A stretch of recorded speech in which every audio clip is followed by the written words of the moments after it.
اچھا ینگ آدمی ہے، 45 سال عمر ہے اور فیس بھی بہت کم السلام ہے۔ علیکم ورحمۃ اللہ وبرکاتہ۔ حامدا ومصلیا اما بعد، فاعوذ باللہ من الشیطان الرجیم،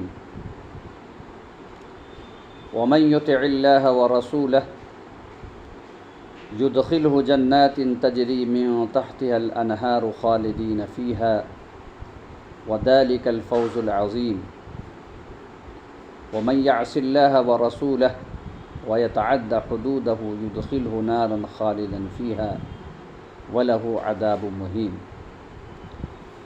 رب اشرح لي صدري ويسر لي أمري واحلل عقدة من لساني يفقهوا قولي، اللهم رب زدني علما وارزقني فهما۔ تعریف کے لائق وہ رب ذوالجلال ہے جس نے ہم تمام کو پیدا کیا اور ہماری رہنمائی اور رشد و ہدایت کے لیے انبیاء علیہم الصلاۃ والسلام کا سلسلہ جاری کیا۔ آخر میں جناب محمد الرسول اللہ صلی اللہ علیہ وسلم کی بعثت ہوئی۔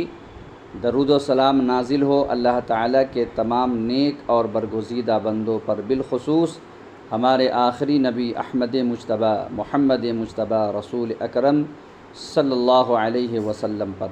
اللہم صلی علی محمد وعلی آل محمد کما صلیت علی ابراہیم وعلی آل ابراہیم انک حمید مجید۔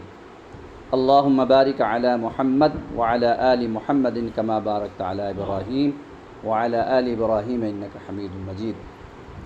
میرے دینی اور ملی بھائیوں اور پردہ نشین خواتین، میری ماں اور بہنوں، آج کے درس میں جس موضوع کی مناسبت سے باتیں ہوں گی وہ میرا موضوع ہے جشن عید میلاد النبی صلی اللہ علیہ وسلم کی شرعی حیثیت۔ اللہ تعالیٰ سے دعا ہے کہ الہ العالمین تو مجھے کہنے کے ساتھ ساتھ عمل کرنے کی توفیق عطا فرما، اور ہم تمام سامعین کو، سننے والوں کو اور سننے والیوں کو سننے کے ساتھ ساتھ عمل کرنے کی بھی توفیق عطا فرما۔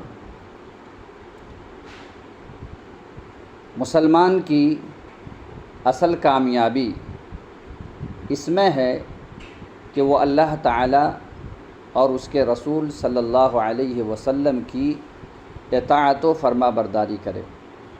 قرآن مجید اور احادیث نبویہ صلی اللہ علیہ وسلم کی جو تعلیمات ہے ان کی پیروی کرے اور ان کی خلاف ورزی یا نافرمانی نہ کرے۔ اللہ تعالیٰ کا فرمان ہے وَمَن يُطِعِ اللَّهَ وَرَسُولَهُ، جس شخص نے اللہ کی اطاعت کی، وَرَسُولَهُ اور اس کے رسول کی اطاعت کی۔ دو باتوں کو اللہ تعالیٰ نے بیان فرمایا، جس نے اللہ کی اطاعت کی وَرَسُولَهُ اور رسول کی اطاعت کی، يُدْخِلْهُ جَنَّاتٍ تَجْرِي مِن تَحْتِهَا الْأَنْهَارُ، تو اللہ تعالیٰ نے کیا کہا؟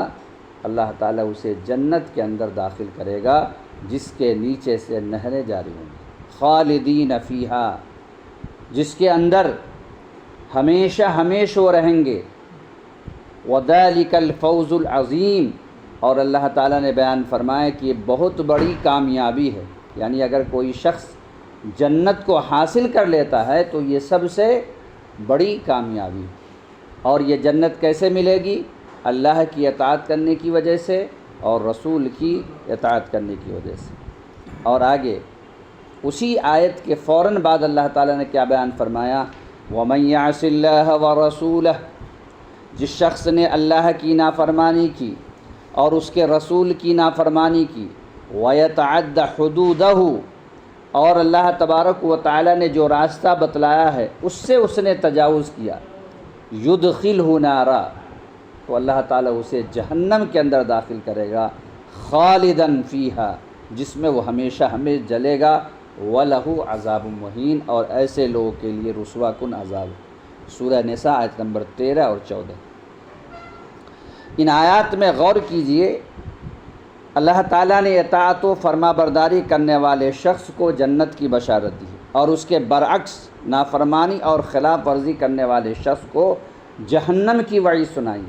لہٰذا ہر مسلمان کو اپنے گریبان میں جھانک کر خود ہی جائزہ لینا چاہیے کہ وہ کس راستے پر چل رہا ہے۔ جو راستہ جنت تک پہنچانے والا ہے اس پر، یا نعوذ باللہ اس پر جو جہنم تک پہنچانے والا ہے۔ اب سوال یہ ہے کہ اللہ تعالیٰ کی اطاعت کیسے ہوگی۔ اس کی اطاعت قرآن مجید کو پڑھنے پڑھانے، سیکھنے سکھانے اور اس میں غور و فکر کرنے اور اسے دستور حیات بنانے سے ہوگی۔ اور آپ صلی اللہ علیہ وسلم کی اطاعت کیسے ہوگی؟ اس طرح کہ آپ صلی اللہ علیہ وسلم کی احادیث مبارکہ کا مطالعہ کر کے ان پر عمل کیا جائے، عقائد ہوں یا عبادات، معاملات ہوں یا اخلاق و کردار، ہر میدان میں آپ صلی اللہ علیہ وسلم کی اتباع کی جائے، آپ صلی اللہ علیہ وسلم کی سیرت طیبہ کو پڑھا جائے اور اسے اپنی زندگی میں عملی طور پر ڈھالنے کی کوشش کی جائے۔ یہ بات تو سب لوگوں کو معلوم ہی ہے کہ آپ صلی اللہ علیہ وسلم کی اطاعت بھی دراصل اللہ ہی کی اطاعت ہے، کیونکہ اسی نے آپ صلی اللہ علیہ وسلم کو ہماری طرف رسول بنا کر بھیجا، اور اسی نے آپ صلی اللہ علیہ وسلم کو ہمارے لیے اسوہ حسنہ قرار دے کر ہمیں آپ صلی اللہ علیہ وسلم کے نقش قدم پر چلنے کا حکم دیا۔ اور یہ بات تو طے ہے کہ دنیا و آخرت کی کامرانی و کامیابی اللہ تعالیٰ اور اس کے رسول صلی اللہ علیہ وسلم کی اطاعت میں اور قرآن و حدیث پر عمل کرنے میں ہے۔ لیکن سوال یہ ہے کہ اس سلسلے میں ہم کس کو اپنے لیے معیار تصور کریں اور کس کو آئیڈیل بنائیں۔ ہمیں ان حضرات کو معیار اور آئیڈیل ماننا ہوگا جنہیں اللہ تعالیٰ نے معیار اور آئیڈیل قرار دیا ہے، اور وہ ہیں نبی اکرم صلی اللہ علیہ وسلم کو دیکھ کر آپ پر ایمان لانے والے اس امت کے اولین مسلمان، وہ جنہیں اللہ تعالیٰ نے جنت کی بشارت دی، جن سے راضی ہونے کا اعلان کیا، جنہیں اس نے اپنے سب سے پیارے نبی حضرت محمد صلی اللہ علیہ وسلم کے ساتھ کے لیے منتخب کیا، اور انہیں آپ صلی اللہ علیہ وسلم کا دیدار کرنے، ان کے لبوں سے کلام اللہ اور احادیث مبارکہ کو براہ راست سننے کا شرف بخشا، یعنی صحابہ کرام رضوان اللہ علیہم اجمعین۔ وہ صحابہ کرام جن کے ایمان صادق کو اللہ تعالیٰ نے باقی لوگوں کے لیے معیار قرار دیا۔ فرمان باری تعالیٰ ہے فَإِنْ آمَنُوا بِمِثْلِ مَا آمَنْتُمْ بِهِ، تم ایمان کیسے لاؤ؟ جیسا کہ صحابہ کرام کا ایمان تھا۔ فَقَدْ اهْتَدَوْا، اگر تم ویسا ایمان لے آؤ گے تو کیا ہوگا؟ تم ہدایت یافتہ ہو جاؤ گے۔ وَإِن تَوَلَّوْا فَإِنَّمَا هُمْ فِي شِقَاقٍ، اور اگر تم اعراض کرو گے تو بدبختی میں چلے جاؤ گے۔ وہ صحابہ کرام جن کا راستہ چھوڑ کر کوئی دوسرا راستہ اختیار کرنے پر اللہ تعالیٰ نے جہنم کی وعید سنائی۔ اللہ تعالیٰ نے بیان فرمایا وَمَن يُشَاقِقِ الرَّسُولَ مِن بَعْدِ مَا تَبَيَّنَ لَهُ الْهُدَى وَيَتَّبِعْ غَيْرَ سَبِيلِ الْمُؤْمِنِينَ نُوَلِّهِ مَا تَوَلَّى وَنُصْلِهِ جَهَنَّمَ وَسَاءَتْ مَصِيرًا، سورہ نساء آیت نمبر 115، کہ جس شخص نے رسول کی مخالفت کی، من بعد ما تبین لہ الہدی، اس کے بعد کہ ہدایت واضح ہو گئی، اور وَيَتَّبِعْ غَيْرَ سَبِيلِ الْمُؤْمِنِينَ، اور اس نے کیا کیا؟ مومنین کے علاوہ طریقے کو اپنایا۔ اس آیت کریمہ میں مومنین سے مراد کون ہیں؟ صحابہ کرام رضوان اللہ علیہم اجمعین ہیں۔ زندگی کے تمام مسائل میں ہمیں کیا دیکھنا پڑے گا کہ قرآن جو ہم پڑھتے ہیں، نبی کریم صلی اللہ علیہ وسلم کی حدیث جو ہم پڑھتے ہیں، تو قرآن کے مفہوم کو صحابہ کرام نے کیسے سمجھا ہے، اسی طریقے سے نبی کریم صلی اللہ علیہ وسلم کی حدیث کو صحابہ کرام نے کیا سمجھا ہے۔ آج بھی لوگ اپنے فہم سے قرآن کو سمجھتے ہیں اور نبی کریم صلی اللہ علیہ وسلم کی حدیث کو سمجھتے ہیں، لیکن اپنے فہم کو داخل کرنے کی وجہ سے کیا ہوتا ہے، وہ فہم صحابہ سے اور فہم سلف سے جو ہٹ جاتے ہیں، جس کی وجہ سے ان کی زندگی کے اندر گمراہی آتی ہے۔ جیسا کہ آج کل آپ لوگ سوشل میڈیا پر دیکھتے ہوں گے کہ پاکستان کا ایک مرزا انجینئر، پتہ نہیں اس کا نام کیا ہے، وہ علی مرزا صاحب، وہ چھائے ہوئے ہیں، اور اگر آپ دلائل دیکھیں گے تو بالکل قرآن سے دلیل دیتے ہیں، اگر آپ دلیل دیکھیں گے تو نبی کریم صلی اللہ علیہ وسلم کی حدیث اور اوتھینٹک حدیث بخاری مسلم ترمذی، لیکن وہ کیا کرتے ہیں، کہیں کہیں پر فہم صحابہ سے ہٹ جاتے ہیں، جس کی وجہ سے وہ باریک حملہ کرتے ہیں، رقیق حملہ کرتے ہیں۔ تو یہی وہ ہے جس سے ہمیں بچنا ہے۔ آپ اگر دیکھیں گے، تاریخ کا مطالعہ کریں گے تو صحابہ کرام رضوان اللہ علیہم اجمعین کی جو جماعت تھی سب سے بہترین جماعت تھی، لیکن اسی جماعت سے ایک دوسری جماعت نکلی، خارجی جماعت، دوسری جماعت جو نکلی وہ خارجی جماعت نکلی۔ تو اب آپ کہیں گے کہ بھائی صحابہ کرام رضوان اللہ علیہم اجمعین تو بہترین جماعت تھی، لیکن اس جماعت سے کیسے جو ہے جماعت نکل گئی؟ تو اس میں جو ان لوگوں نے کیا کیا، قرآن کریم کو اپنے فہم کے مطابق سمجھنے کی کوشش کی۔ جیسا کہ کچھ لوگ ایک جگہ پڑاؤ ڈالے ہوئے تھے اور تقریباً وہ 6000 کے قریب تھے۔ حضرت عبداللہ بن عباس رضی اللہ تعالیٰ عنہ ان کے پاس پہنچتے ہیں، اور جب ان کے پاس پہنچے تو فجر کی نماز کے بعد قرآن کریم کی تلاوت اس انداز سے کر رہے تھے وہ لوگ کہ جیسا کہ شہد کے مکھی کی بھن بھن کی آواز آ رہی، یعنی ہر گھر سے قرآن مجید کی تلاوت کی آواز آ رہی تھی۔ نبی کریم صلی اللہ علیہ وسلم ایک مرتبہ مال غنیمت تقسیم کر رہے تھے، اور ایک شخص جو منافق میں سے تھا اس نے کہا کہ اے اللہ کے نبی صلی اللہ علیہ وسلم، آپ نے انصاف سے کام نہیں لیا۔ تو آپ صلی اللہ علیہ وسلم نے کہا کہ جب میں انصاف نہیں کروں گا تو پھر دنیا میں بھلا کون سا انصاف کرے گا؟ جب اللہ تعالیٰ نے مجھے انصافی کے لیے بعثت کیا ہے، جب میرا مقصد ہی یہی ہے، تو میں انصاف نہیں کروں گا تو کون لوگ انصاف کریں گے؟ پھر آپ صلی اللہ علیہ وسلم نے بیان فرمایا کہ اس کی نسل سے ایک جماعت آئے گی جن کی عبادت کو تم اپنی عبادت کے سامنے، یعنی اپنی عبادت کو حقیر سمجھو۔ کن کو مخاطب کیا نبی کریم صلی اللہ علیہ وسلم نے؟ صحابہ کرام کو۔ تو وہی حضرت عبداللہ بن عباس رضی اللہ تعالیٰ عنہ کہتے ہیں کہ جب ہم لوگ گئے تو فجر کی نماز کے بعد ہر گھر سے قرآن کی تلاوت کی آواز ایسے آ رہی تھی جیسا کہ بھن بھن کی آواز آ رہی ہے۔ تو حضرت عبداللہ بن عباس رضی اللہ تعالیٰ عنہ نے پوچھا کہ تمہارا کیا اشکال ہے، تمہارا کیا سوال ہے، کس وجہ سے تم حضرت علی رضی اللہ تعالیٰ عنہ کی مخالفت کر رہے ہو؟ تو انہوں نے کہا کہ حضرت علی رضی اللہ تعالیٰ عنہ نے کیا کیا ہے کہ اپنا حکم انسانوں کو مان لیا ہے۔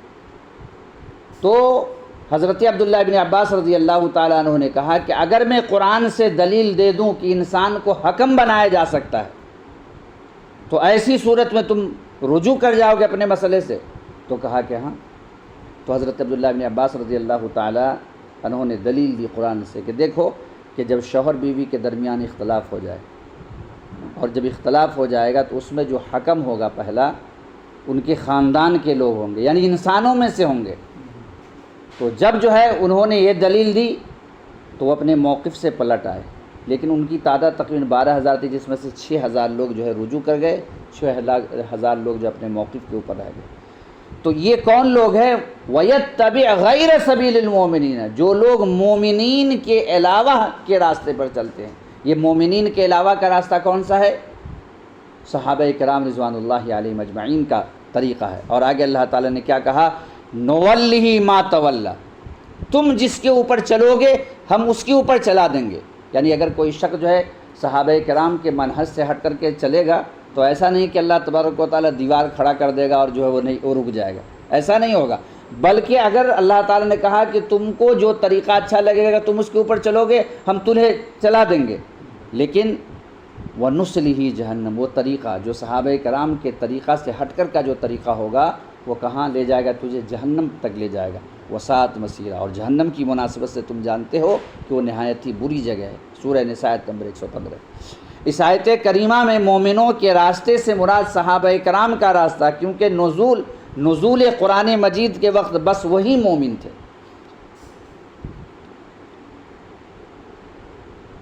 خاص طور پر نزاعی مسائل میں بھی یہ بات لازم ہے کہ قرآن و حدیث اور صحابہ کرام کے طرز عمل کی روشنی میں ہی ان مسائل کو حل کیا جائے، اور ان کا فیصلہ اپنی خواہشات یا اپنے مخصوص نظریات کے مطابق نہیں بلکہ صرف اور صرف قرآن و حدیث کے مطابق کیا جائے۔ اور جس طرح صحابہ کرام رضوان اللہ علیہم اجمعین نزاعی مسائل میں قرآن و حدیث کے سامنے اپنے آپ کو جھکا دیتے تھے، اور جس طرح وہ واضح نصوص معلوم ہونے کے بعد بحث و تکرار کو ناجائز تصور کرتے تھے، اسی طرح ہمیں بھی یہی طرز عمل اختیار کرتے ہوئے قرآن و حدیث کے سامنے سر تسلیم خم کر دینا چاہیے۔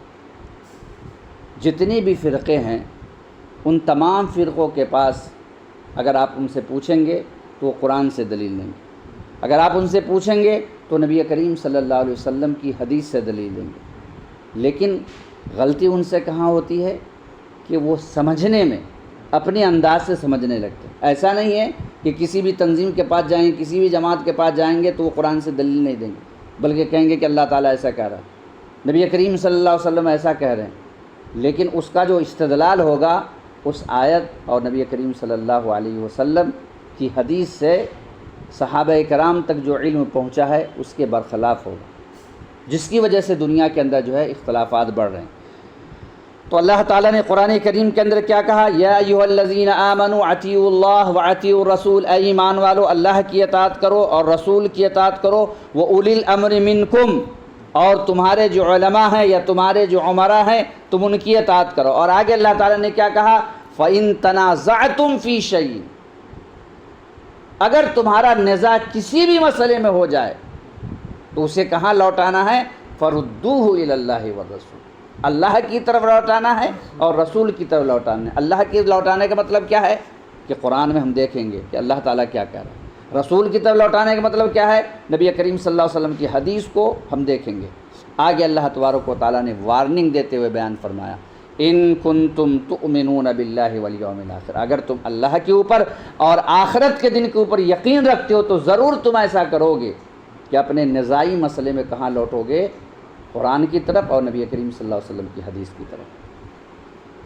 اس آیت میں فی شیء نکرہ ہے اور یہ شرط فَإِن تَنَازَعْتُمْ کے بعد آیا ہے، اور عربی زبان میں جب یہ اسلوب اختیار کیا جاتا ہے تو اس سے عموم کا فائدہ حاصل ہوتا ہے۔ اس سے مراد یہ ہے کہ اصول و فرع کے کسی بھی مسئلہ میں اختلاف ہو جائے تو اس کا حل تلاش کرنے کے لیے کتاب و سنت کی طرف رجوع کیا جائے، ورنہ اگر تمام متنازع مسائل کا حل کتاب اللہ اور سنت نبیہ میں نہ ہوتا تو اللہ تعالیٰ کبھی ان کی طرف رجوع کرنے کا حکم نہ دیتا۔ اسی طرح آپ صلی اللہ علیہ وسلم نے بھی اس بات کی تلقین کی ہے۔ آپ صلی اللہ علیہ وسلم کا ارشاد گرامی ہے، اوصیکم بتقوی اللہ والسمع والطاعہ، کہ میں تمہیں اللہ تعالیٰ کے تقوی کا، بات سننے اور اطاعت کرنے کا تاکیدی حکم دیتا ہوں، گرچہ حبشی غلام ہی کیوں نہ ہو، اور میرے بعد تم میں سے جو لمبے عرصے تک زندہ رہے گا وہ ان قریب امت میں بہت زیادہ اختلاف دیکھے گا۔ فعلیکم بسنتی، جب اختلاف ہو جائے تو میری سنت کو لازم پکڑنا، وسنت الخلفاء مہدیین الراشدین، اور میرے ان خلفاء کی سنت کو لازم پکڑنا جو ہدایت یافتہ اور نیکوکار ہوں گے، تم اسے مضبوطی سے تھام لینا اور ہاتھ سے نکلنے نہ دینا، اور دین میں نئے نئے کام ایجاد کرنے سے بچنا، کیونکہ ہر نیا کام بدعت ہے اور ہر بدعت گمراہی ہے۔ سورہ نساء کی اس آیت اور سنن ابی داؤد کی اس صحیح حدیث دونوں کو سامنے رکھا جائے تو ہماری اس بات کی مکمل تائید ہوتی ہے، اور وہ یہ ہے کہ تمام اختلافی مسائل کے حل کے لیے قرآن و حدیثی کی طرف رجوع کرنا لازم ہے، اور آپ صلی اللہ علیہ وسلم کی وصیت کے مطابق اختلاف تبھی ختم ہوں گے جب تمام مسلمان سنت نبویہ اور سنت خلفاء راشدین کو مضبوطی سے تھام لے۔ اگر ہر شخص اپنی خواہشات یا اپنے مخصوص نظریات سے چمٹا رہے گا تو یقینی طور پر اختلافات ختم نہیں ہوں گے، بلکہ ان میں اور اضافہ ہوگا، جیسا کہ اس وقت مسلمانوں کی صورتحال ہے۔ آپ اس حدیث میں غور کیجئے کہ ہمارے پیارے نبی صلی اللہ علیہ وسلم نے اپنی سنت اور خلفاء راشدین کے طریقہ کار کا ذکر فرمایا ہے، پھر نئے نئے کاموں کا ایجاد کرنے سے منع فرمایا، اور ہر نئے کام کو بدعت و گمراہی قرار دیا۔ یہ اس بات کی دلیل ہے کہ جب مسلمان سنت نبویہ اور خلفاء راشدین کے طرز عمل کو چھوڑ دیں گے تو وہ دین میں نئے نئے کام ایجاد کر کے بدعات میں ڈوب جائیں گے اور سیدھے راستے سے بھٹک جائیں گے۔ یہی حال اس وقت مسلمانوں کا ہے۔ متنازعہ مسئلہ میں ایک اہم مسئلہ 12 ربیع الاول کو میلاد النبی صلی اللہ علیہ وسلم منانے کا ہے، چنانچہ بہت سارے مسلمان آپ صلی اللہ علیہ وسلم کی ولادت باسعادت کے حوالے سے ہر سال ربیع الاول کی 12 تاریخ کو عید میلاد النبی صلی اللہ علیہ وسلم اور جشن مناتے ہیں۔ عمارتوں پر چراغاں کیا جاتا ہے، جھنڈیاں لگائی جاتی ہیں، نعت خوانی کے لیے محفلیں منعقد کی جاتی ہیں، اور بعض ملکوں میں سرکاری طور پر چھٹی بھی کی جاتی ہے۔ ہم نے جو قرآن و حدیث کی روشنی میں جو تمہیدی باتیں ابھی آپ کے سامنے رکھی، ان کو مد نظر رکھتے ہوئے ہمیں یہ دیکھنا ہے کہ کیا قرآن و حدیث میں جشن میلاد کا کوئی ثبوت ہے؟ کیا نبی کریم صلی اللہ علیہ وسلم نے اپنا میلاد منایا یا اس کی ترغیب دلائی؟ کیا آپ صلی اللہ علیہ وسلم کے خلفائے راشدین رضی اللہ عنہم میں سے کسی نے اپنے دور خلافت میں میلاد کے حوالے سے جشن منایا یا یوم ولادت کو عید کا دن قرار دیا؟ کیا قرون اولیٰ میں اس عید کا کوئی تصور تھا؟ اگر قرآن و حدیث اور قرون اولیٰ کی تاریخ کا پوری دیانتداری کے ساتھ مطالعہ کیا جائے تو ہمیں ان تمام سوالات کے جوابات کچھ یوں ملتے ہیں۔ نمبر 1، قرآن و حدیث میں جشن یا عید میلاد کا کوئی ثبوت نہیں ہے۔ نمبر 2، نہ نبی کریم صلی اللہ علیہ وسلم نے اپنا میلاد بنایا اور نہ اس کی ترغیب دلائی۔ نمبر 3، فی الخلفائے راشدین رضی اللہ عنہم میں سے کسی نے اپنے دور خلافت میں نبی کریم صلی اللہ علیہ وسلم کی ولادت باسعادت کے حوالے سے کوئی جشن سرکاری طور پر یا غیر سرکاری طور پر نہیں منایا اور نہ ہی یوم ولادت کو عید کا دن قرار دیا، حالانکہ اس میں کوئی شک نہیں ہے کہ انہیں نبی اکرم صلی اللہ علیہ وسلم سے سب سے زیادہ محبت تھی۔ آج اگر کوئی شخص دعویٰ کرے کہ میں نبی کریم صلی اللہ علیہ وسلم سے محبت کرنے والا ہوں تو چاہے وہ جتنی محبت کرے نبی کریم صلی اللہ علیہ وسلم سے، صحابہ سے زیادہ آج کے لوگ نبی کریم صلی اللہ علیہ وسلم سے محبت نہیں کر سکتے۔ جیسا کہ جانتے ہیں کہ غزوہ احد میں نبی کریم صلی اللہ علیہ وسلم نے 50 تیر اندازوں کو متعین کیا اور 50 تیر اندازوں کو متعین کیا کہ یہاں سے ہلنا نہیں یہاں تک کہ دوسرا آرڈر نافذ نہ کر دوں۔ چنانچہ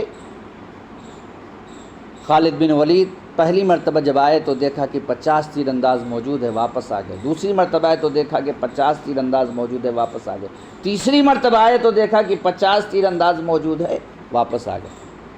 چوتھی مرتبہ جب آئے تو دیکھا کہ صرف 10 ہی صحابہ موجود ہیں۔ یہ کس وجہ سے ہوا؟ صحابہ کرام میں اختلاف ہو گیا۔ نیچے جو صحابہ موجود تھے، شروع میں اللہ تعالیٰ نے مسلمانوں کو غلبہ عطا کیا، نیچے جو صحابہ کرام تو مال غنیمت کو لینے لگے، اوپر جو لوگ تھے وہ سوچے کہ مال غنیمت کے حصول میں ہم لوگ کیوں پیچھے رہے، ہم لوگ بھی نیچے اتر کے لے لیں، اس لیے کہ اب تو لڑائی ختم ہو چکی ہے، کافرین بھاگ چکے ہیں۔ لیکن انہوں نے یہ نہیں دیکھا کہ نبی کریم صلی اللہ علیہ وسلم نے ہمیں یہ حکم دیا تھا کہ جب تک میں دوسرا آرڈر نافذ نہ کروں تب تک کوئی اپنی جگہ سے ہلنا نہیں۔ کمانڈر نے سمجھایا کہ کیا تمہیں نبی کریم صلی اللہ علیہ وسلم کی بات یاد نہیں ہے؟ لیکن اس کے باوجود 40 لوگ نیچے آ گئے۔ خالد بن ولید جب چوتھی مرتبہ آئے تو دیکھا کہ جو ہے بالکل میدان خالی ہے، 10 آدمی کا مقابلہ 10 منٹ بھی نہیں لگا، یہاں تک کہ وہ تمام لوگ شہید ہو گئے اور نبی کریم صلی اللہ علیہ وسلم کے بالکل قریب آ گئے، اتنے قریب آ گئے کہ آپ صلی اللہ علیہ وسلم کے دندان مبارک شہید کر دیے گئے۔ اور پھر کیا ہوا کہ آپ صلی اللہ علیہ وسلم کے بارے میں یہ افواہ پھیلا دی گئی کہ آپ صلی اللہ علیہ وسلم شہید کر دیے گئے۔ اللہ اکبر! صحابہ کرام اس قدر نبی کریم صلی اللہ علیہ وسلم سے محبت کرنے والے تھے کہ جب انہوں نے سنا کہ آپ صلی اللہ علیہ وسلم شہید کر دیے گئے تو مورخوں نے لکھا کہ ان کے ہاتھ شل ہو گئے، ان کے ہاتھ میں جو تلوار تھی وہ چھوٹ گئی، اور وہ کہنے لگے کہ میں جس کی خاطر لڑا کیا کرتا تھا اب جب ہمارے درمیان نہیں رہے تو لڑنے کی کیا ضرورت ہے۔ یہ تو مرد صحابہ کرام ہیں جن کی میدان کے اندر یہ حالت تھی، اور ادھر جو مدینہ کے اندر جو خواتین تھیں ان کی حالت یہ تھی کہ ایک دیناریہ خاتون دروازے کے اوپر کھڑی ہوتی ہیں، اور کھڑی ہونے کے بعد ایک شہسوار جب آتا ہے اس شہسوار سے پوچھتی ہے کہ بتلاؤ محمد صلی اللہ علیہ وسلم کیسے ہیں؟ جواب ملتا ہے کہ تیرا شوہر شہید کر دیا گیا۔ اس دیناریہ نے کہا کہ اے شہسوار، میرا یہ سوال نہیں ہے کہ میرے شوہر کیسے ہیں، بلکہ بتلاؤ حضرت خدیجہ رضی اللہ تعالی عنہ کے شوہر کیسے ہیں، حضرت عائشہ کے شوہر کیسے ہیں، حضرت میمونہ کے شوہر کیسے ہیں؟ جواب ملا کہ آپ صلی اللہ علیہ وسلم خیر و عافیت سے ہیں۔ تو دیناریہ نے کیا کہا؟ شوہر کے شہید ہونے کے بعد بھی کیا کہہ رہی ہیں؟ کل مصیبت بعدک جلل۔ کیا کہہ رہی ہیں؟ اگر آپ صلی اللہ علیہ وسلم خیر و عافیت سے ہیں تو تمام مصیبتیں ہیچ ہیں۔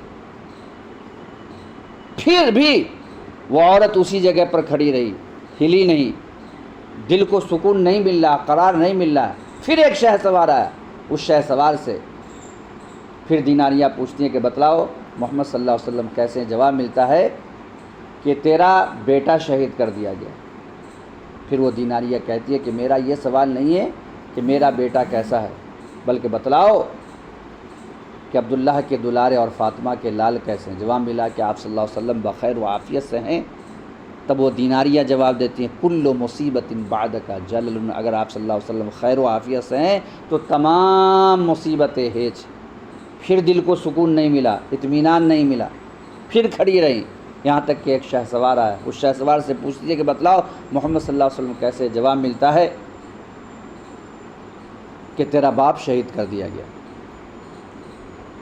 پھر وہ دیناریہ کہتی ہے کہ میرا یہ سوال نہیں ہے کہ میرے والد کیسے ہیں، بلکہ بتلاؤ حضرت فاطمہ کے والد کیسے ہیں؟ جواب ملتا ہے کہ آپ صلی اللہ علیہ وسلم بخیر و عافیت سے ہیں۔ تب پھر اس دیناریہ کا جواب ہوتا ہے کہ کل مصیبت بعدک جلل۔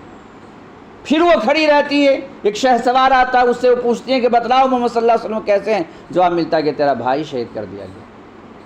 پھر وہ دیناریہ کہتی ہے کہ میرا یہ سوال نہیں ہے کہ میرے بھائی کیسے ہیں، بلکہ بتلاؤ محمد صلی اللہ علیہ وسلم کیسے ہیں؟ جواب ملتا ہے کہ آپ صلی اللہ علیہ وسلم خیر و عافیت سے ہیں۔ تب وہ دیناریہ کہتی ہیں کل مصیبت بعدک جلل، اگر آپ صلی اللہ علیہ وسلم بخیر و عافیت سے ہیں تب جو ہے تمام مصیبتیں ہیں۔ کہنے کا مقصد یہ ہے کہ صحابہ کرام جس قدر جو ہے نبی کریم صلی اللہ علیہ وسلم سے محبت کرنے والے تھے، اس طرح جو ہے محبت کر ہی نہیں سکتے۔ نبی کریم صلی اللہ علیہ وسلم نے کیا بیان فرمایا؟ محبت کی علامت یہ نہیں ہے کہ 12 ربیع الاول کی جب تاریخ آئے تو جو ہے روڈوں کے اوپر بھیڑ لگا دینا، اور اسی وقت جب اذان ہوتی ہے مسجد کے اندر تو 10-15 لوگ 20-25 لوگ موجود ہوتے ہیں، بلکہ محبت کی علامت یہ ہے، آپ نے بیان فرمایا کہ فجر کی 2 رکعت سنت دنیا و ما فیہا میں تمام چیزوں سے مجھے پسندیدہ ہے۔ آج جو ہے ہر جگہ مسلمان پیٹے جا رہے ہیں، کاٹے جا رہے ہیں اور رود ہو رہے ہیں، لیکن اس کے باوجود جو ہے ابھی 2-3 دن پہلے برا بھلا سنسد بھون کے اندر کہا گیا، آپ لوگ جانتے ہیں، اور کیسے کیسے الفاظ کہے گئے وہ بھی آپ نے سنا ہوگا اور دیکھا ہوگا، لیکن اس کے باوجود بھی پوری قوم جو ہے فجر کے وقت سوئی رہتی ہے۔ ابھی آپ نے دیکھا کہ لیبیا کے اندر جو ہے تقریباً کئی لاکھ جو ہے منٹوں اور سیکنڈوں میں لقوہ اجل بن گئے۔ یہ تو نبی کریم صلی اللہ علیہ وسلم کی دعا کی برکت کا نتیجہ ہے کہ ہم لوگ بخیر و عافیت سے ہیں، محفوظ ہیں، اس لیے کہ آپ صلی اللہ علیہ وسلم نے یہ دعا کی اور آپ صلی اللہ علیہ وسلم کی یہ دعا قبول ہوئی۔ آپ نے یہ دعا کی کہ اے اللہ میری امتیوں کو گزشتہ امتیوں کی طرح ہلاک مت کر دینا ایک بارگی، جیسا کہ قوم نوح کو تو نے ہلاک کیا، قوم عاد کو تو نے ہلاک کیا، قوم ثمود کو جس طریقے سے تو نے ہلاک کیا، نہیں تو آج اس امت کے اندر وہ تمام خرابیاں موجود ہیں جو قوم نوح کے اندر موجود تھی، جو قوم عاد کے اندر موجود تھی، جو قوم ثمود کے اندر موجود تھی، وہ تمام خرابیاں موجود ہیں، لیکن اس کے باوجود ہم سکون و اطمینان کے ساتھ کیوں ہیں؟ اس لیے کہ ہمارے حبیب جناب محمد الرسول اللہ صلی اللہ علیہ وسلم کی دعا قبول ہوئی۔ تو ہماری یہ حالت ہے، فجر بھی کیا حالت ہے، اللہ کے عذاب کا ہم مشاہدہ کرتے، لیکن اس کے باوجود ہمارے اوپر کوئی فرق پڑنے والا نہیں ہے۔ تو صحابہ کرام رضوان اللہ علیہم اجمعین نبی کریم صلی اللہ علیہ وسلم سے بہت زیادہ محبت کرنے والے تھے، تو پھر صحابہ کرام رضوان اللہ علیہم اجمعین نبی کریم صلی اللہ علیہ وسلم کی پیدائش کے دن پر آپ کی محبت کا اظہار کیوں نہیں کرتے تھے؟ پتہ کیا چلا کہ آپ کی پیدائش کے دن پر محبت کا اظہار کرنا یہ کوئی نبی کریم صلی اللہ علیہ وسلم سے محبت کی علامت نہیں ہے۔ اگر نبی کریم صلی اللہ علیہ وسلم سے محبت ہے تو آپ صلی اللہ علیہ وسلم سے پوچھا گیا کہ اللہ کے نبی صلی اللہ علیہ وسلم آپ ہر سوموار کو کیوں روزہ رکھتے ہیں؟ تو آپ صلی اللہ علیہ وسلم نے جواب دیا کہ ولدت فیہ وانزل علیہ، ہر سوموار کو میں اس لیے روزہ رکھتا ہوں کہ اس دن میری پیدائش ہوئی ہے۔ اور آپ نے اسی حدیث میں بیان فرمایا وانزل علیہ، اور جس دن میں نبی بنایا گیا وہ دن کون سا تھا؟ سوموار کا دن تھا، اس لیے میں سوموار کے دن کو روزہ رکھتا ہوں۔ تو اگر واقعی میں نبی کریم صلی اللہ علیہ وسلم سے ہمیں محبت ہے اور محبت کا اظہار کرنا ہے تو جس دن آپ صلی اللہ علیہ وسلم کی پیدائش ہوئی اس تاریخ میں نہیں، بلکہ جس دن آپ کی پیدائش ہوئی اس دن روزہ رکھ کر کے آپ کی محبت کا اظہار کرنا ہے۔ اور میں نے دیکھا اہل مکہ کو، آج کی تاریخ میں میں نے دیکھا، اور اہل مدینہ کو کہ ہر سوموار اور ہر جمعرات کو خانہ کعبہ کے اندر بھی لمبا دسترخوان لگا دیتے ہیں، اور مسجد نبوی کے اندر بھی میں نے دیکھا کہ لمبا دسترخوان لگا دیتے ہیں ہر سوموار اور ہر جمعرات کو۔ اس میں کوئی خاص نہیں ہوتا روزے دار غیر روزے دار، لیکن اکثر لوگ جو وہاں کے اہل مکہ اور اہل مدینہ ہر سوموار اور ہر جمعرات کو نبی کریم صلی اللہ علیہ وسلم کی اس حدیث پہ عمل کرتے ہوئے، اس لیے کہ آپ صلی اللہ علیہ وسلم ہر سوموار اور ہر جمعرات کو روزہ رکھا کیا کرتے تھے، اس لیے وہ سنت کی اقتداء میں اور پیروی میں نبی کریم صلی اللہ علیہ وسلم کی محبت میں وہ روزہ آج بھی روزہ رکھتے ہیں۔ تو یہ ہے نبی کریم صلی اللہ علیہ وسلم سے محبت۔ لیکن یہ چراغا کرنا اور جو ہے یہ قندیلیں لگانا، جھنڈوں کو گاڑنا، یہ سب نبی کریم صلی اللہ علیہ وسلم سے محبت کی علامت نہیں ہے۔ اسی وجہ سے صحابہ کرام رضوان اللہ علیہم اجمعین سے اور سلف صالحین سے اس دن کا کوئی ثبوت نہیں ملتا ہے۔ تو جشن میلاد کا کوئی ثبوت ہے کیا نبی کریم صلی اللہ علیہ وسلم نے اپنا میلاد منایا یا اس کی ترغیب دلائی؟ کیا آپ صلی اللہ علیہ وسلم کے خلفائے راشدین میں سے کسی نے اپنے دور خلافت میں میلاد کے حوالے سے جشن منایا یا یوم ولادت کو عید کا دن قرار دیا؟ کیا قرون اولیٰ میں اس عید کا کوئی تصور تھا؟ اگر قرآن و حدیث اور قرون اولیٰ کی تاریخ کا پوری دیانتداری کے ساتھ مطالعہ کیا جائے تو ہمیں ان تمام سوالات کے جوابات کچھ یوں ملتے ہیں۔ نمبر 1، قرآن و حدیث میں جشن یا عید میلاد کا کوئی ثبوت نہیں۔ نمبر 2، نہ نبی کریم صلی اللہ علیہ وسلم نے اپنا میلاد منایا اور نہ اس کی ترغیب دلائی۔ نمبر 3، پھر خلفائے راشدین رضی اللہ عنہ میں سے کسی نے اپنے دور خلافت میں نبی کریم صلی اللہ علیہ وسلم کی ولادت باسعادت کے حوالے سے کوئی جشن سرکاری طور پر یا غیر سرکاری طور پر نہیں منایا اور نہ ہی یوم ولادت کو عید کا دن قرار دیا۔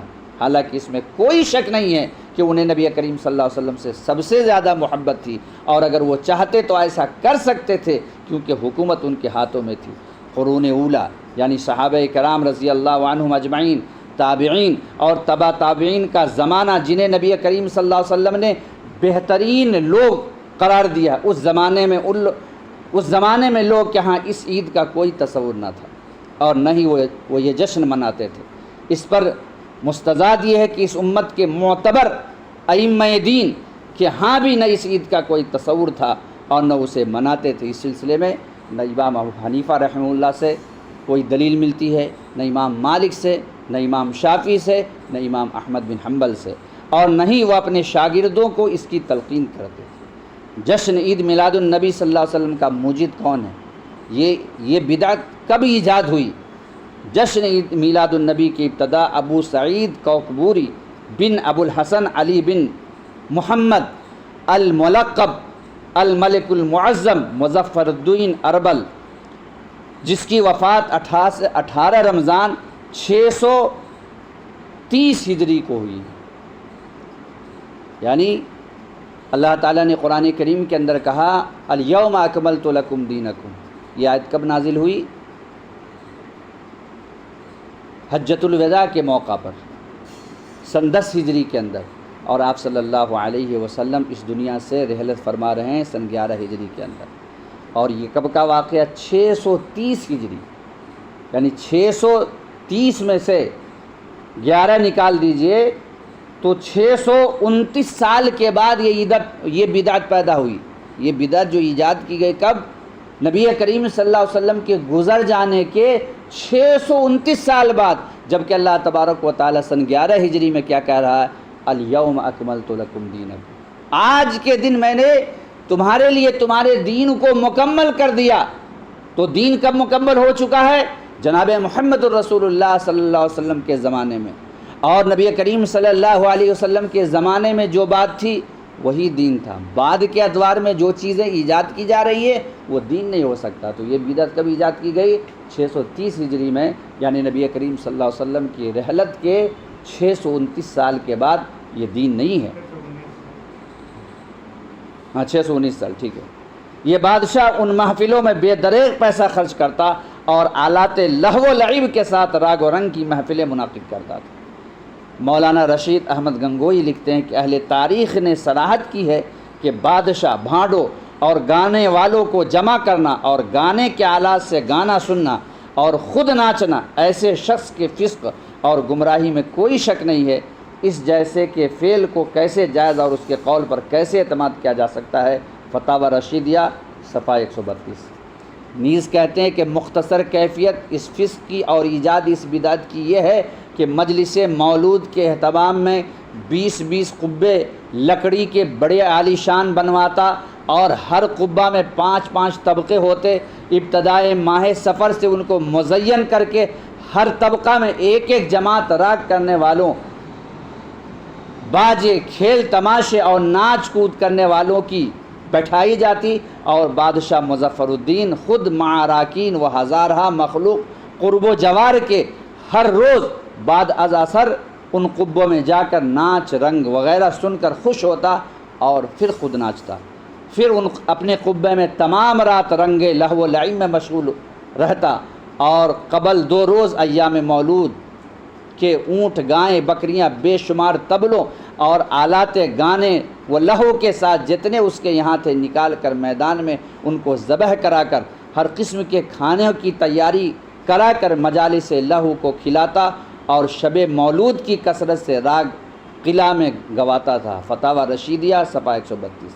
یہ تو تھا اس کا موجب، اور جہاں تک اس کے جواز کا فتویٰ دینے والے شخص کا نام ہے تو وہ ہے ابو الخطاب عمر بن الحسن المعروف بابن دحیہ کلبی، جس کی وفات 633 ہجری میں ہوئی ہے۔ حافظ ابن حجر ان کے متعلق عمر بن حسن کے متعلق لکھتے ہیں کہ ابن نجار کہتے ہیں کہ میں نے تمام لوگوں کو اس کے جھوٹ اور ضعیف ہونے پر ہی متفق پایا، یعنی یہ عمر بن حسن ایسا شخص تھا جو جھوٹا شخص تھا، اور حافظ ابن حجر کہتے ہیں کہ تمام لوگوں کا اس بات پر اجماع ہے کہ یہ شخص جو ہے جھوٹا تھا۔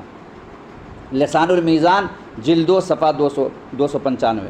وہ ائمہ دین، عمر بن حسن کیا کرتا تھا؟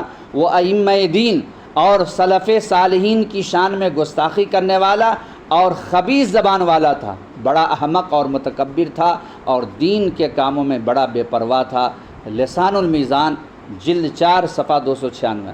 یہ وہ شخص تھا جس نے ملک اربل کو جب محفل میلاد منعقد کرتے دیکھا تو نہ صرف اس کے جواز کا فتویٰ دیا بلکہ اس کے لیے مواد جمع کر کے ایک کتاب، جس کتاب کا نام کیا ہے، التنویر فی مولد السراج المنیر، بھی لکھ ڈالی۔ اسے اس نے بادشاہ اربل کی خدمت میں پیش کیا تو اس نے اس کے صلح میں، اس کے بدلے میں اس کو 1000 اشرفیوں کا انعام دیا۔ وفیات العیان لابن خلقان جلد سوم صفحہ 449۔ ان تمام حقائق سے یہ ثابت ہوا کہ نبی کریم صلی اللہ علیہ وسلم کی ولادت باسعادت کی مناسبت سے جشن منعقد کرنے کا آغاز آپ صلی اللہ علیہ وسلم کی وفات کے تقریباً 600 سال بعد کیا گیا۔ لہٰذا ذرا آپ غور کریں کہ جب اس جشن کا نہ قرآن و حدیث میں ثبوت ملتا ہے، نہ صحابہ کرام کے طرز عمل میں اس کا وجود نظر آتا ہے، نہ قرون اولیٰ کی پوری تاریخ میں اس کا تصور پایا جاتا ہے، اور نہ ائمہ دین اس کے قائل تھے، تو پھر آج کے مسلمان اس کے منانے پر کیوں بضد ہیں؟ کیا ان سب حضرات کو نبی کریم صلی اللہ علیہ وسلم سے محبت و عقیدت نہ تھی جس کا دعویٰ اس دور کے لوگ کر رہے ہیں؟ اگر تھی، اور یقیناً ان لوگوں سے کہیں زیادہ تھی، تو انہوں نے آپ صلی اللہ علیہ وسلم کا یوم ولادت کیوں نہ منایا؟ یہاں ایک اور بات نہایت اہم ہے، اور وہ یہ ہے کہ آپ صلی اللہ علیہ وسلم نے جو کام بطور عبادت نہیں کیا وہ قطعاً دین کا حصہ نہیں ہو سکتا، اور نہ ہی کسی مسلمان کو یہ زیب دیتا ہے کہ اسے دین سمجھ کر یا کار خیر تصور کرتے ہوئے انجام دے۔ مثلا آپ صلی اللہ علیہ وسلم نے نماز عیدین اور نماز جنازہ کے لیے اذان نہیں کہلوائی، اور نہیں صحابہ کرام رضوان اللہ علیہم اجمعین کے ہاں اس کا کوئی وجود تھا جب آپ صلی اللہ علیہ وسلم نے نہیں کہلوائی، اور صحابہ کرام کے ہاں اس کا کوئی وجود نہ تھا، تو قیامت تک کسی مسلمان کے لیے جائز نہیں ہے کہ وہ اسے دین کا حصہ یا عبادت تصور کرے۔ اس کی وجہ کیا ہے؟ کیا اذان میں اللہ تعالیٰ کی تعظیم اور اللہ کا ذکر نہیں ہے؟ یقیناً اذان اللہ تعالیٰ کی تعظیم اور اس کی بڑائی پر مشتمل ہے، لیکن نماز عیدین اور نماز جنازہ سے پہلے مشروع نہیں ہے۔ اسی طرح جشن میلاد کا مسئلہ ہے کہ جب نبی کریم صلی اللہ علیہ وسلم نے یہ جشن نہیں منایا اور نہیں آپ صلی اللہ علیہ وسلم کے خلفائے راشدین نے منایا، تو قیامت تک اسے دین کا حصہ یا کار ثواب تصور کرنا درست نہیں۔ اسی لیے حضرت حذیفہ رضی اللہ تعالی عنہ کہا کرتے تھے، کل عبادت، کیا کہا کر دیتے تھے؟ کل عبادت لم يتعبدها اصحاب رسول اللہ صلی اللہ علیہ وسلم فلا تعبدوها، کہ ہر وہ عبادت جو صحابہ کرام نہیں کرتے تھے اسے تم بھی عبادت سمجھ کر نہ کیا کرو۔ اور حضرت عبداللہ ابن مسعود رضی اللہ تعالیٰ عنہ کہتے تھے اتبعوا، کیا کہا کرتے تھے؟ اتبعوا، یعنی تم سے پیروی کرو، جو کچھ ملا ہے قرآن سے، جو کچھ ملا نبی کریم صلی اللہ علیہ وسلم سے، یہ تمہارا کام کیا کرنا ہے؟ پیروی کرنا ہے۔ وَلَا تَبْتَدِعُوا فَقَدْ كُفِيتُمْ، تم اتباہی کیا کرو اور اگر دین میں نئے نئے کام ایجاد نہ کیا کرو، کیونکہ تمہیں اس سے بچا لیا گیا ہے۔ علیکم بالامر العتیق، اور تم اسی امر کو لازم پکڑو جو پہلے سے صحابہ کرام کے زمانے سے موجود تھا۔ حجت النبی صلی اللہ علیہ وسلم للالبانی صفحہ 100۔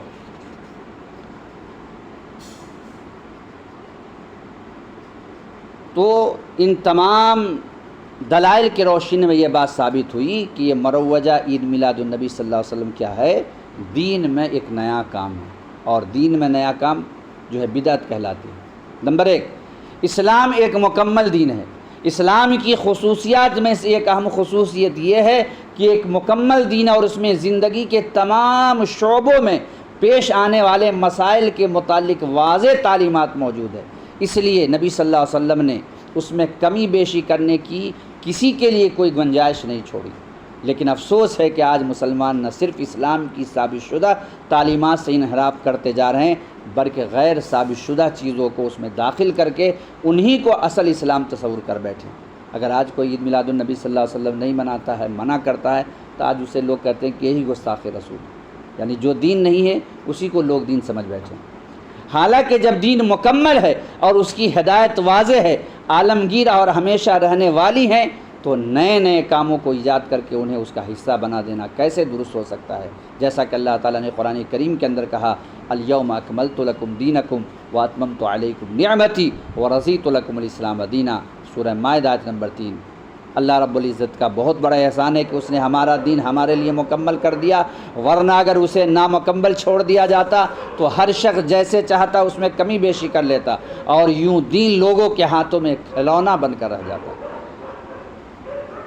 اللہ تعالیٰ کی اس عظیم احسان کی قدر و قیمت کا اندازہ آپ صحیحین کی ایک روایت سے کر سکتے ہیں۔ حضرت عمر رضی اللہ تعالیٰ عنہ کے دور خلافت میں ایک یہودی عالم حضرت عمر رضی اللہ عنہ کی خدمت میں حاضر ہوا اور کہنے لگا کہ اے امیر المومنین، کتاب اللہ قرآن مجید میں ایک ایسی آیت ہے، یہودی کیا کہہ رہا ہے؟ ایک ایسی آیت ہے کہ اگر ہم یہودیوں کی جماعت پر نازل ہوتی تو ہم اس کے نزول کے دن کو عید کا دن بنا لیتے، یعنی جس دن وہ آیت نازل ہوتی، اگر تورات میں کوئی ایسی عبارت ہوتی جس میں یہ بات واضح ہو جاتی کہ حضرت موسیٰ علیہ السلام کا دین مکمل ہو چکا ہے، تو ہم اس دن کو کیا کرتے؟ عید کا دن بنا لیتے۔ اگر ایسی کوئی روایت ہوتی یا ایسی کوئی آیت ہوتی تورات کے اندر ہمارے یعنی حضرت موسیٰ کے دین کی مناسبت سے، تو حضرت عمر رضی اللہ عنہ نے پوچھا وہ کون سی آیت ہے؟ یہ کہ یہودی کو علم ہے، تو اس نے کہا الیوم اکملت لکم دینکم واتممت علیکم نعمتی ورضیت لکم الاسلام دینا۔ یہ یہودی حضرت عمر فاروق کو کہہ رہے ہیں کہ یہ آیت جو ہے اگر ہمارے تورات کے اندر اس طرح کے مفہوم والی آیت ہوتی تو ہم کیا کرتے؟ اس کو عید والا دن بنا لیتے، عید کا دن مناتے۔ تو حضرت عمر رضی اللہ عنہ نے کہا کہ یہ آیت عید کے دن ہی نازل ہوئی تھی، یعنی حجۃ الوداع، جس سال آپ صلی اللہ علیہ وسلم آخری حج کیے تھے، یعنی اپنی زندگی میں تو جو ایک ہی حج کیے تھے، اور وہ آخری حج جو تھا وہ کون سا دن تھا؟ جمعہ کا دن تھا۔ تو حضرت عمر کہتے ہیں کہ آیت عید کے دن ہی نازل ہوئی تھی جب رسول اللہ صلی اللہ علیہ وسلم عرفات میں تھے، اور وہ دن جمعۃ المبارک کا دن تھا۔ صحیح بخاری حدیث نمبر 45، صحیح مسلم حدیث نمبر 3017۔ تو یہودی عالم نے یہ بات کیوں کہی تھی کہ اگر یہ آیت ہم پر نازل ہوتی تو ہم اس کے نزول کے دن کو یوم عید تصور کر کے اس میں خوشیاں مناتے، اس لیے کہ وہ دین کے مکمل ہونے کی قدر قیمت کو جانتے تھے، جبکہ بہت سارے مسلمان اس سے غافل ہیں اور ایسے ایسے امور میں منہمک اور مشغول ہو کر رہ گئے ہیں کہ جنہیں وہ دین کا حصہ تصور کرتے ہیں، حالانکہ دین ان سے قطعی طور پر بری ہے۔ نمبر 2، نبی کریم صلی اللہ علیہ وسلم نے ہر خیر کا حکم دے دیا تھا۔ کب؟ اپنی زندگی میں۔ یہ بات ہر شخص کو معلوم ہے کہ اللہ کا یہ مکمل دین آپ صلی اللہ علیہ وسلم پر نازل ہوا، اور بلا ریب بلا شک آپ صلی اللہ علیہ وسلم نے اسے اپنی امت تک مکمل طور پر پہنچا دیا۔ نبی کریم صلی اللہ علیہ وسلم کا ارشاد ہے ما ترکت شیئا